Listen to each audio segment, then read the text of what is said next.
નમસ્કાર દર્શક મિત્રો, આપ જોઈ રહ્યા છો નિર્માણ ન્યૂઝ અને નિર્માણ ન્યૂઝના ખાસ કાર્યક્રમ શેર બજારના ધબકારામાં આપની સાથે હું છું ધર્મી નકુમ। દર્શક મિત્રો, ગઈકાલે ભારત માટે જો વાત કરવામાં આવે તો એક ઐતિહાસિક રવિવાર હતો, કેમ કે રવિવારના દિવસે ખાસ કરીને ભારતનું વર્ષ 2026 અને 27નું બજેટ રજૂ થયું છે અને તેમાં પણ રવિવારના દિવસે પણ જ્યારે બજેટ રજૂ થયું એટલે શેર બજાર પણ ખુલ્લું હતું। ત્યારે આજે ખાસ કરીને શેર બજારમાં વાત કરવી છે કે કયા પ્રકારે જે બજેટ છે તેની રજૂઆત કરવામાં આવે છે અને સૌથી વધારે જો વાત કરવામાં આવે તો જેવું બજેટ રજૂ થયું અને સીધો જ શેર બજારમાં ખાસ કરીને કડાકો જોવા મળ્યો હતો, એક હાહાકાર જોવા મળ્યો શેર બજારમાં। એટલે આ બજેટ અને ગઈકાલે કયા પ્રકારે શેર બજાર રહ્યું તેના ઉપર આજના કાર્યક્રમમાં ચર્ચા કરી અને આ તમામ ચર્ચા કરવા માટે આપણી સાથે જોડાયા છે શેર બજાર expert Harishbhai મોતિયાની। Harishbhai, good morning અને હાર્દિક સ્વાગત છે આપનું નિર્માણ ન્યૂઝમાં। ગુડ મોર્નિંગ અને નમસ્કાર દર્શક મિત્રો। હરીશભાઈ, સૌથી પહેલા આપણે નજર કરીએ ગઈકાલે રજૂ કરાયેલ બજેટમાં કયા પ્રકારે આપે જે બજેટ જોયું છે, આપની પ્રતિક્રિયા જાણવી છે અને ખાસ કરીને તો બજેટ રજૂ થયા પછી શેર બજારમાં જે પ્રકારે ખૂબ જ મોટા પાયે હલનચલન જોવા મળી છે, એટલે હરીશભાઈ જણાવો કે ગઈકાલનો જે દિવસ છે કેવો રહ્યો શેર બજાર માટે અને બજેટ કેવું રહ્યું? જો ગઈકાલનો દિવસ તો પહેલા તો વાત કહું કે આપે જેમ વાત કરી ઐતિહાસિક દિવસ કે રવિવારે બજેટ રાખવામાં આવ્યું અને રવિવારે બજેટના કારણે માર્કેટ ઓપન રાખ્યું, સ્ટોક માર્કેટ અને એમસીએક્સ માર્કેટ બે ઓપન રહ્યા। તો આ એક ઐતિહાસિક ઇવેન્ટ છે કે જે રવિવારના દિવસે પણ કામ થાય છે, સરકાર કામ કરે છે। હવે પ્રશ્ન છે કે આપને બજેટ કેવું લાગ્યું? જો બજેટ, એક વાત કહું, ક્યારે પણ 100% લોકોને ખુશ નથી કરી શકતો, ક્યારે પણ। બજેટમાં તમારે ઇન્કમ અને એક્સપેન્ડિચર બંનેને મેચ કરવાનું હોય છે। તો જ્યાં બજેટ એલોકેશન કરે છે એટલે એક્સપેન્ડિચર કરે છે એ લોકો ખુશ થાય છે, જ્યાં ઇન્કમ ઘટાડે છે એ લોકો ખુશ થાય છે, જ્યાંથી ઇન્કમ લે છે એ લોકો દુઃખી થાય છે, જ્યાં એક્સપેન્ડિચર ઓછું આપે છે એ લોકો દુઃખી થાય છે। તો કહેવાનો ભાવાર્થ છે કે it is always you cannot get 100% satisfaction. Election year હોય તો જનતાનું બજેટ આવે, સ્વાભાવિક વાત છે। See, everyone thinks of it himself, right? આજના તારીખમાં તમે સમજો, કન્ટ્રી, નેશન, દેશ એ પહેલી પ્રાયોરિટી છે, ઇન્ડિવિજ્યુઅલ પ્રાયોરિટી નથી। ધાર્મી, આ વાત બહુ દિલથી અને દિમાગથી બંનેથી સમજજો। આજના તારીખમાં as a citizen, as a નાગરિક ઓફ ઇન્ડિયા, તમારે દેશ માટે કરવાનું છે અને દેશ સૌથી પહેલી પ્રાયોરિટી છે। હવે હું કેમ આ વસ્તુને હું એમાં કહું છું? વિશ્વ આપણે સૌ જાણીએ છીએ એક જીઓ પોલિટિકલ ટેન્શન, જે 2-2.5 વર્ષથી આપણે ડીટી ફેક્ટર એક્સપિરિયન્સ અનુભવ કરી રહ્યા છીએ, જે ડિક્ટેટરશિપ, દાદાગીરી, કદાચ હું કહું આ શબ્દ બી હું આજે વાપરીશ, જે આપણે સહન કરી રહ્યા છીએ, જે રીતના ડિક્ટેટ, તમે નહીં માનો તો વેનેઝુલા ઉપર જે બનાવ બન્યો છે કે ઈરાન ઉપર જે બનાવ બની રહ્યો છે, ગ્રીનલેન્ડ માટે આ તો યુરોપ આવી ગયા વચ્ચે, બધા કર્યું એટલે ત્યાં જઈને થોડાક એ ડચુમચું થયા છે। કહેવાનો મતલબ છે કે જે રીતના આ પાત્ર ડીટી તમારા ઉપર, મીન્સ વિશ્વના એક દેશ ઉપર હાવી થવાનો પ્રયત્ન કરી રહ્યો છે, જસ્ટ ફોર ધ ઈગો। આજે ઇન્ડિયાને ભારત ઉપર જે રીતના હાવી થવાનો પ્રયત્ન કરી રહ્યા છે, ભારત સરેન્ડર નથી થતું એમના ઈગો માટે। કેમ? આપણને જે સાંભળવામાં છે એક જ કારણ કે ભારતે ઇન્ડો પાકિસ્તાન વોર જે એનું જે સમાધાન થયું એમાં એનો શ્રેય ડોનાલ્ડ ટ્રમ્પને નથી આપ્યો, ત્યારથી આ બવાલ શરૂ થઈ છે। હવે તમે સમજો હું આમાં કેમ લઈને આવ્યો, તો જીઓ પોલિટિકલ ટેન્શન જે બનાવ બન્યો છે, આજે અમેરિકા કયા દેશના સામે નબળો પડ્યો છે મને કહો.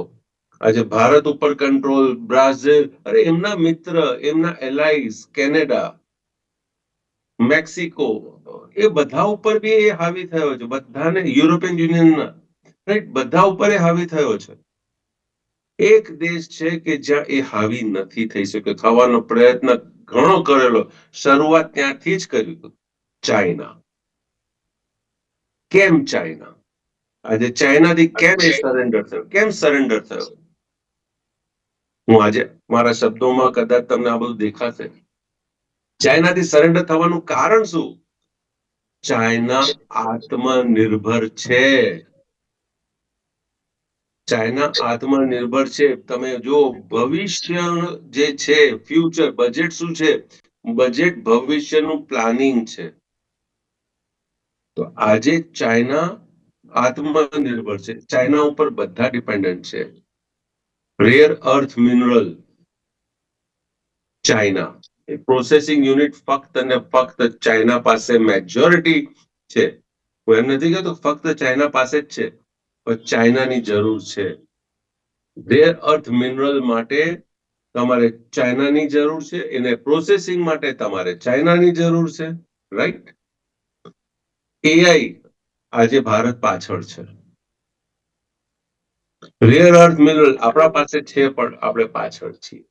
પ્રોસેસિંગ યુનિટ આપણા પાસે નથી. તો તમે જો આ બધું ભવિષ્યનો એક ભાગ છે, અને ગઈકાલના બજેટમાં તમે જુઓ તો બધી વસ્તુ ત્યાં જ આપવામાં આવી છે.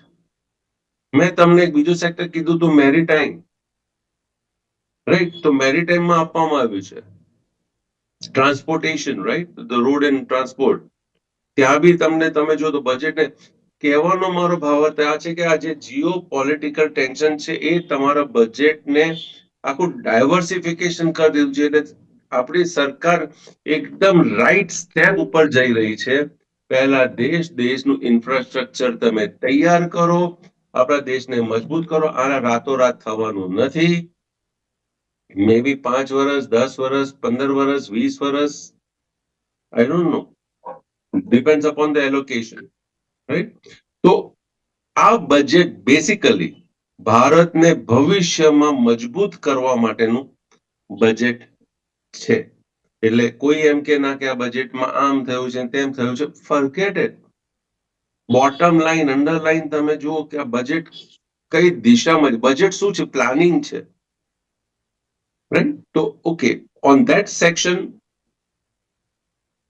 Super budget. હવે સવાલ આવે છે કે સ્ટોક માર્કેટ, તમે જેમ કીધું કે બજેટ આવ્યું અને માર્કેટ ગળગડ્યું. જો સ્ટોક માર્કેટમાં સટોડિયા વધારે આવી ગયા સેબીના પ્રમાણમાં. 95 થી 98 ટ્રેડર્સ નુકસાન કરે છે. તો ફિનાન્સ મિનિસ્ટ્રીને એવું લાગ્યું કે ચલો અહીંયા આપણે રાહત નથી આપતા, અહીંયા હજી થોડોક માઇનર ડોઝ હજી આપો. તો એસટીટી જે 0.2 હતું, 0.02 હતું, એને 0.05 કરવામાં આવ્યું છે. ઓકે, આ પ્રપોઝલ છે, 1 એપ્રિલથી છે કરવામાં આવ્યું છે. એટલે જ્યાં સુધી આ ઇમ્પ્લિમેન્ટ નહીં થાય ત્યાં સુધી તો ચિંતા કરવાની જરૂર નથી. But once it is implemented, okay. પણ હું બીજી વસ્તુ કહું, સિગારેટ, બીડી, તમાકુ, આ શું તમારા શરીર માટે હાનિકારક નથી? આલ્કોહોલ, શું આ હાનિકારક નથી? સરકાર ત્યાં સિન્ટેક્સ લગાડે છે, ટેક્સીસ ત્યાં બી વધારે છે. તો શું લોકોએ બીડી પીવાનું બંધ કરી દીધું, સિગરેટ પીવાનું બંધ કરી દીધું, દારૂ પીવાનું બંધ કરી દીધું? નહીં ને. આ સ્ટોક માર્કેટ કે એમસીએક્સ માર્કેટ પણ આવું જ છે. 0.02 નું 0.05 કર્યું છે. એક ટેમ્પરરી ગ્લિચ આવશે, જે ગઈકાલે આપણને જોવા મળ્યું. ફરી પાછું માર્કેટ એક લેવલ ઉપર સપોર્ટ લેશે, અને ત્યાંથી અગેન આપણે પોઝિટિવ થઈને ઓપ્ટિમિસ્ટિક થઈને કે ના આપણો દેશ આગળ વધી રહ્યો છે, આપણે ચોથા ક્રમે છીએ, 2 વર્ષ પછી કે 2 વર્ષ પછી આપણે ત્રીજા ક્રમે આવી ગયા, ઓહો હો, આપણું જીડીપી ગ્રોથ વધ્યું, આપણું ઇન્ફ્લેશન ઘટ્યું, વગેરે વગેરે, વોટ એવર. જાત જાતના જે ન્યૂઝ આવશે, તમે આ 0.2 નો 0.05 તમે બધા ભૂલી જશો. क्या फर्क पड़ता है? नहीं, कुछ फर्क नहीं पड़ता. बट व्हाट अंडरलाइन देखो क्या है, आपका देश मजबूत होने जा रहा है. તો આપણે આપણા દેશ માટે તો 0.03 આપી શકીએ છીએ, તો ઓકે. તો આ બધી વસ્તુ એક ટેમ્પરરી ગ્લિચ છે, જેના કારણે આ બધું જે ગઈકાલે ઘટાડો જોવા મળ્યો છે, મે બી કદાચ હજી થોડો વધારો ઘટાડો જોવા મળશે. મેં તમને પહેલા પણ વાત કરી હતી કે મને નથી લાગતું કે માર્કેટ કઈ બહુ ઘટશે કે બહુ વધી જશે આ વર્ષ, કારણ કે સ્ટોક માર્કેટ કે એટલું બધું નથી આપવામાં આવ્યું. તો મને લાગે છે કે એક રેન્જમાં માર્કેટ ફરે એવું મને વધારે દેખાય છે. મે બી 24,000 એટલે 24,000 નિફ્ટી કહું છું, તો એના આજુબાજુમાં તમે કંઈક લેવલ તમે લઈ શકો છો. That will be a good support as of નાઉ જે દેખાય છે. On the higher side, maybe 27,000, 28, 27,000 around can be a positive support. Right? તો આ રેન્જમાં જ પ્રોબેબલી માર્કેટ જશે, પછી અંદર સ્પેક્યુલેટર્સ આવી જાય ને ફંડ આવવાનું શરૂ થાય વગેરે વગેરે, તો કદાચ લેવલ્સ થોડાક ઓન ધ હાયર સાઇડ આપણે જોઈ શકીએ છીએ. બટ એઝ ઓફ નાઉ 24,000, 27,000 આ રેન્જ મને માર્કેટમાં ઇન જનરલ દેખાય છે.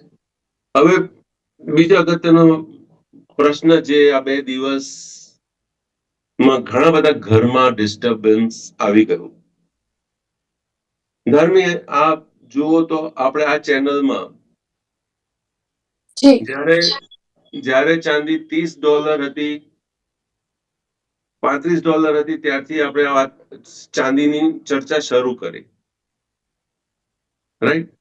જ્યારે $106 આવી ગઈ, પહેલા $96, પછી $106 જ્યારે આવી ગઈ, આઈ થિંક મને યાદ છે કે હવે કયા તારીખમાં મેં કીધું છે તમે જોઈ લેજો.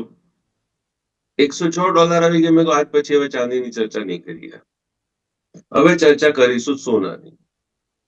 થોડાક દિવસ જવા દો, આપણે ચર્ચા કરીશું ગોલ્ડની, હવે ચાંદી નહીં.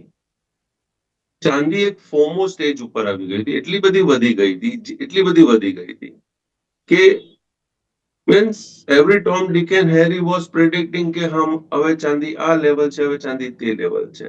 હું એમ નથી કહેતો કે ચાંદી હવે ટોટલી બંધ, જેમના પાસે ફિઝિકલ છે ઓકે, બટ ટ્રેડેબલ ઇન્સ્ટ્રુમેન્ટ હવે ચાંદી નથી.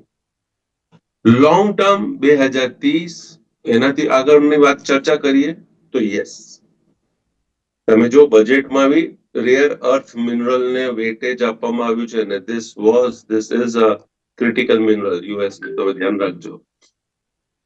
તો નથિંગ ટુ વરી. આ જર્ક કેમ આવ્યું છે? જે 30મી તારીખે તમને જર્ક દેખાવ્યું, ઇટ ઇઝ પ્રોબેબલી, હું ગેરંટી સાથે તો નથી કહેતો, પણ જે મેં સાંભળ્યું છે ને જેટલો મારા પાસે નોલેજ છે એ પ્રમાણે હું જો કહેવા જાઉં, એનું તારણ કાઢવા જાઉં, તો it is more of a main made jerk.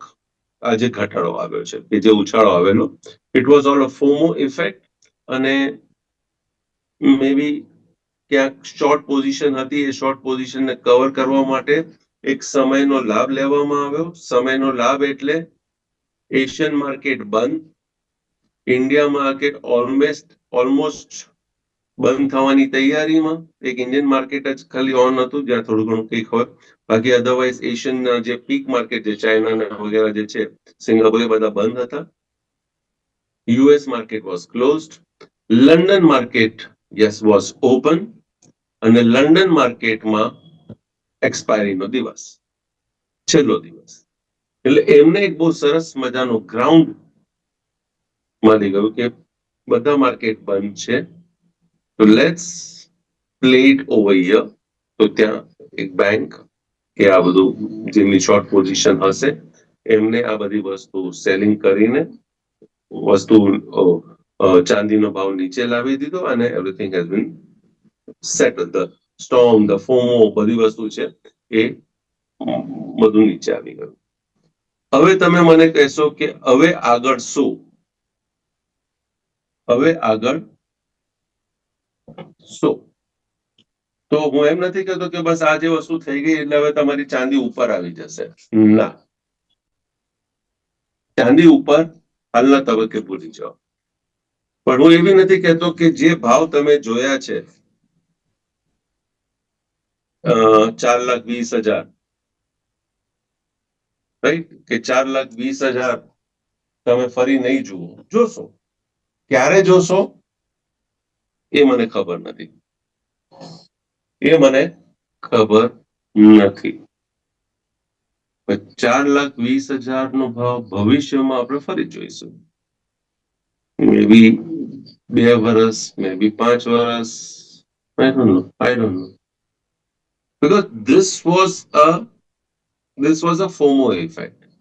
શું ચાંદી અહીંયાથી ઘટશે? યસ, ઘટશે. આ લેવલે ચાંદી લેવાય? ના.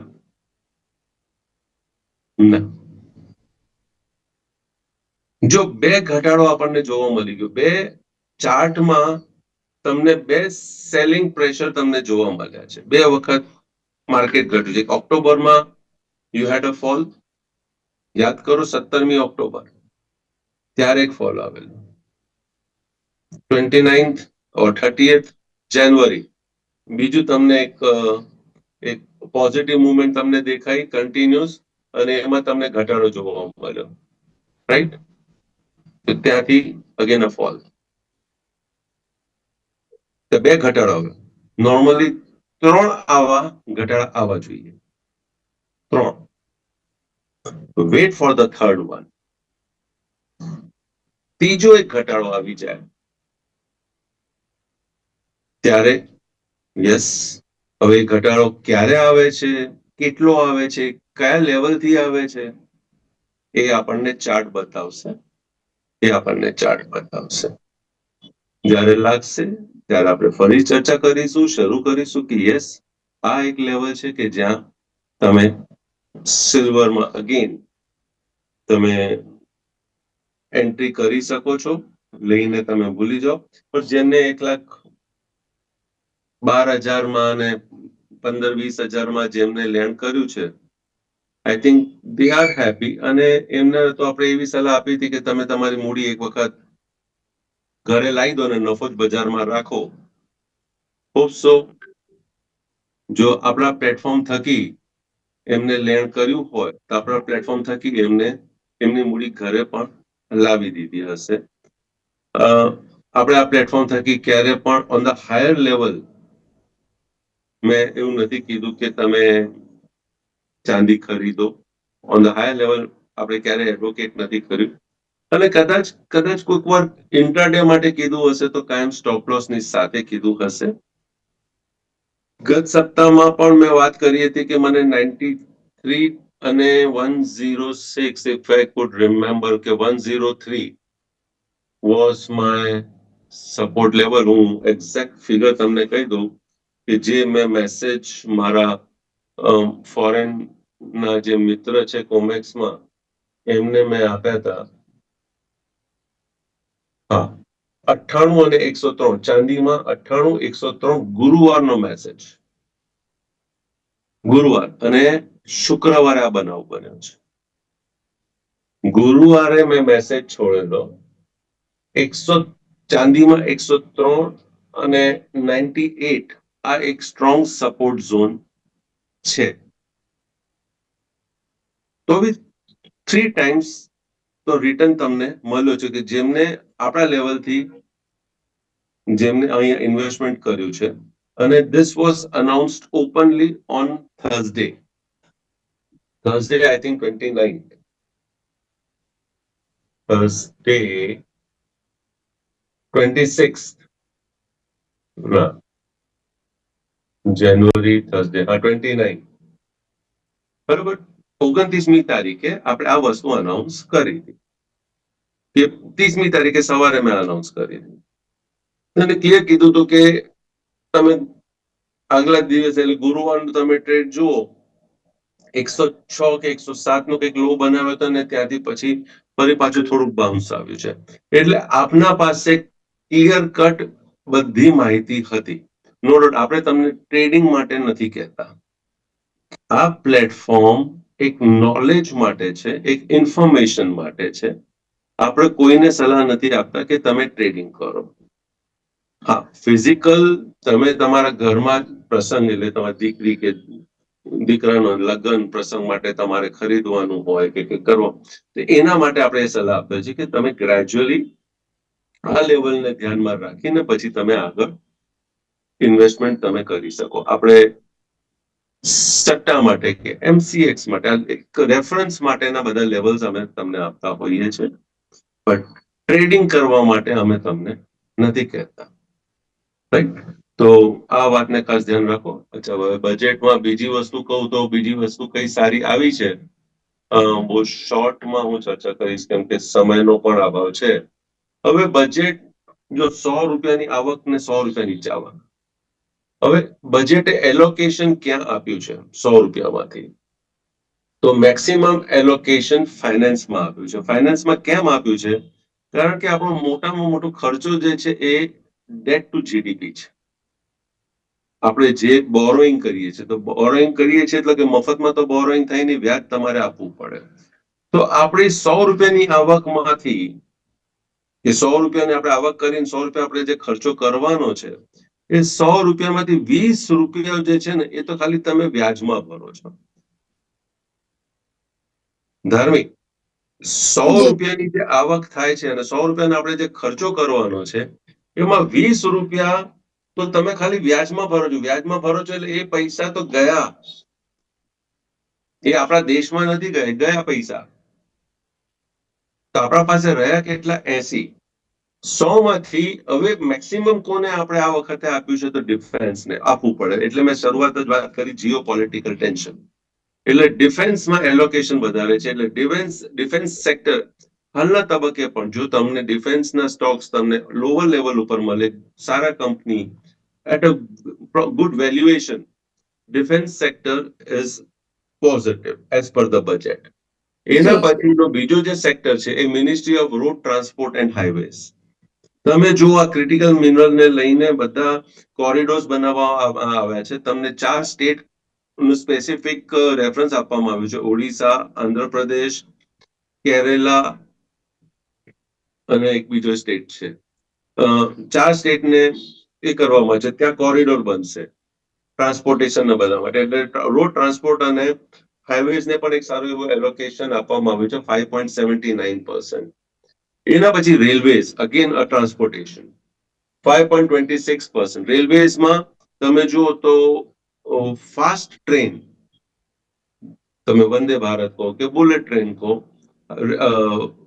હાઈ સ્પીડ કોરિડોર એ બનાવવામાં આવ્યું છે કારણ કે એકબીજાને કનેક્ટિવિટી કરવા માટે.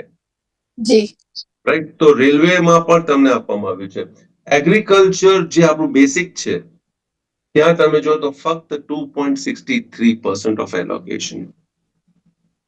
એટલે મેં કીધું આ વખતનું જે બજેટ છે એ જીઓ પોલિટિકલ ટેન્શનને લઈને વધારે છે, એગ્રીકલ્ચરમાં નથી, એડ્યુકેશનમાં નથી, હેલ્થ કેરમાં 2%. એટલે આ બધી વસ્તુને હાલના તબક્કે ધ્યાનમાં રાખવામાં આવ્યું છે, પણ on the lower side. Geo political ટેન્શનના હિસાબે we are thinking more on the of making the country strong. દેશને સ્ટ્રોંગ કરવા માટે બધું કરવાનું છે. એટલે એ પ્રમાણે તમે કરો. સમયનો અભાવ છે, દેખાઈ રહ્યો છે, અને આપ પણ અત્યારે થોડાક ઇન્ડિકેશન આપવાનું શરૂ કરી દીધું છે. તો આજે જે બી ચર્ચા કરી છે એમાં મારો કોઈ પર્સનલ ઇન્ટરેસ્ટ નથી. જ્યાં મારા મિત્ર, સગા સંબંધી, ફેમિલી મેમ્બર્સ ટ્રેડિંગ ઇન્વેસ્ટમેન્ટ કરતા હોય છે, ફેમિલી મેમ્બર્સ ઇન્વોલ્વ છે, તો મારો ઇનડાયરેક્ટ ઇન્ટરેસ્ટ ત્યાં જોઈ શકો છો. આવતીકાલે ફરી મળીશું. ત્યાં સુધી નમસ્કાર. Thank you. હરેશભાઈ, જોડાવા બદલ અને વિગતો આપવા બદલ. તો દર્શક મિત્રો, શેર બજારના ધબકારામાં આજે માત્ર આટલું જ. ફરી મળીશું. હાલ મને આપશો રજા. નમસ્કાર.